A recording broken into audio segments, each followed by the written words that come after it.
What is going on, ladies and genitals? Jody Slay here, bringing you a short little Black Ops 2 news video for you guys. If you did not know, after the Call of Duty Championship Tournament, Treyarch actually released on Xbox an Xbox exclusive behind the scenes for the new Uprising DLC that's going to include the new zombie map, Mob of the Dead. And holy Jesus, check out these blue hands. That is the new Afterlife mode. It just looks super sick. This map looks super sick, and I wanted to show you guys this. Right here is just bits and pieces from the trailer. I wanted to include these. Check out this gun right here. This thing just looks nasty. I cannot wait to do whatever gun this is. I cannot wait to do that gun only on Mob of the Dead. Believe me, it's going to happen. Right there's a look at the new Wonder Weapon. But as you're watching this little behind the scenes, I want you guys to kind of look for what you're seeing. You're going to see the new trap that looks pretty awesome. It's like some fans in the doorway. You're going to see the new perk, and right here is the new boss that comes over and like tears up your perk machine, steals your perk, and you have to rebuy it, dude. And you're also going to see,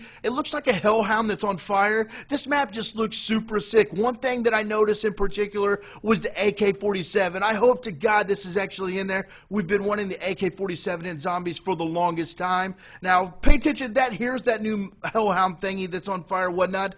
You know, leave in the comments what you guys think about this trailer. Does it look nasty? Because it looks super nasty to me. But yeah, I'm going to leave you guys with it. I hope you enjoyed that. Remember to discuss your ideas in the comment section below, and I will read those, and we can have a nice little friendly discussion.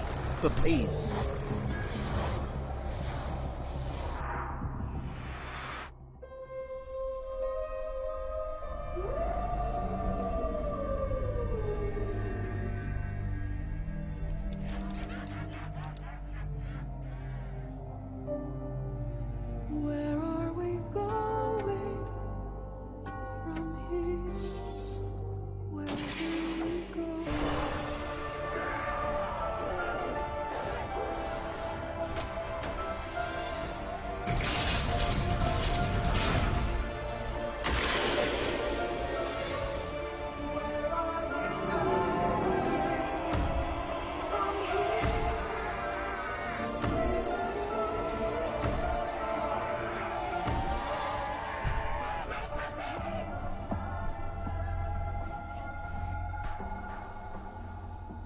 It was a challenge to try and capture something as iconic as Alcatraz. You know about this. This is arguably the most famous prison in the world, and now you're in it. Just the space, you know, the physicality of it, because it's quite claustrophobic. When modern-day prisons are designed, they really consider not intimidating people or making the spaces, you know, as least stressful as possible. Well, Alcatraz didn't suffer from those restrictions. They did the research, they went out, studied Alcatraz, not just from books or internet. They were actually there to feel the environment, so it really sets a mood that gets you a little spooked. Well, we kind of started with the base layout of Alcatraz. The entire island we ended up roughing out in kind of a white box form, and then figuring out what play spaces we wanted to use out of that, what would be the most interesting areas to play in, and the connections between spaces, and spaces that the public doesn't necessarily get to go into. We really did a lot of pushing to really enhance that psychological horror aspect that we're really looking for. And this is a really good opportunity to really tell something special. Like I got stuck right through the gates to hell. This time around, I feel like it's been identified that there are these side missions that you're going to go out and try to accomplish. Al and the rest of the groups put together this escape plan. But the point is to get the parts and assemble this plane so they can get off the island. We did something new for the first time. We have actually contextual music that goes off. That's a first for zombies. And it's all based around this horror thriller aspect. Every location will have a specific stinger that you hear when you find it, when you discover it, when you start unraveling the story, we start building on the music that you're hearing, and it's really enhancing that experience and going along with it in parallel.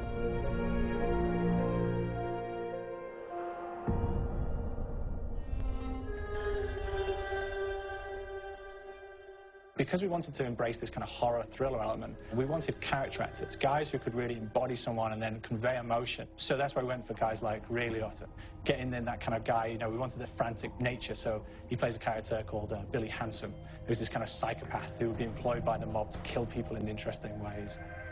Chaz Palminteri, he plays a guy called Sal DeLuca, an old mob boss. Michael Madsen playing Finn O'Leary. He's kind of worked himself from the floor, you know, from the streets. He's got his hands dirty and the blood in the guts a couple of times. And then we had Joe Pantoliano, and he plays Arthur Arlington, who's nicknamed the Weasel. Those guys, they bring a quality and a subtlety and timing that you can't really identify or try to recreate. Bring it on, dirtbag! You start off in the afterlife mode, and that's just going to be, you know, what's going on. You're going to try to solve the mystery from the second you start. Afterlife, to me, brings a new element, like a new puzzle element. It forces me to think a little bit more or look for the clues or kind of think of zombies on a slightly deeper level. You see clues throughout the map that tell you, ooh, perhaps if I'm in the afterlife, I can interact with this object, or there's some puzzle going on here that I need to be in the afterlife. Back east, I whacked a dirty dentist with one of these. Took forever. Alcatraz has a Civil War kind of fort background before it turned into a penitentiary. And so we had this kind of backstory, the idea that the warden would have collected Civil War weaponry. And one of them is a blundergat. It's a fictional weapon, but the idea of the combination between a blunderbuss and a Gatling gun. And possibly, there might be a way of upgrading it to a more fantastical weapon that the players may find. We all gotta go sometime. You just went now. There's one main zombie, one big zombie that's going to come through and wreak havoc on your life. He'll lock down the perk machine, he'll close down the box, so you have to pay to get that open again. So you don't want him to interfere with your process. Now's a good time to pick a fight. Why you hurt me? It's a fun challenge. It keeps things moving forward. In terms of perks, we have a new perk called Electric Cherry. When you reload, it gives a shock around, which scales over time. Who's asking for it, baseball? There's so much to experience in this map. Every time I play it, there's a new tactic to take, a new experience, a new objective to go for. But there's also this layer of things that we aren't exactly exposing to the players right off the bat and will need to be discovered. So let me go. Is it the calling we hear? We've got the undead in there, we've got these historical elements, and these fantastic actors all seem to be with peace with each other in this kind of same world. So it's magical, and our team is incredibly excited by it. Is it the calling?